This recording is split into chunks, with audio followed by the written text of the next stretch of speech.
ஆசை கோபம் களவு கொள்பவன் பேசத் தெரிந்த மிருகம்.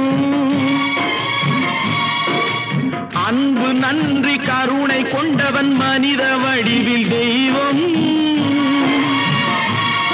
இதில் மிருகம் என்பது கள்ள மனம், உயர் தெய்வம் என்பது பிள்ளை மனம்.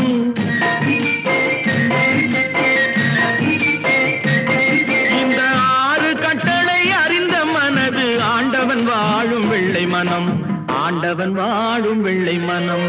6 மனமே 6, அந்த ஆண்டவன் கட்டளை 6. தேர்ந்து மனிதன் வாழும் வகைக்கு தெய்வத்தின் கட்டளை 6, தெய்வத்தின் கட்டளை 6. 6 மனமே 6, அந்த ஆண்டவன் கட்டளை 6.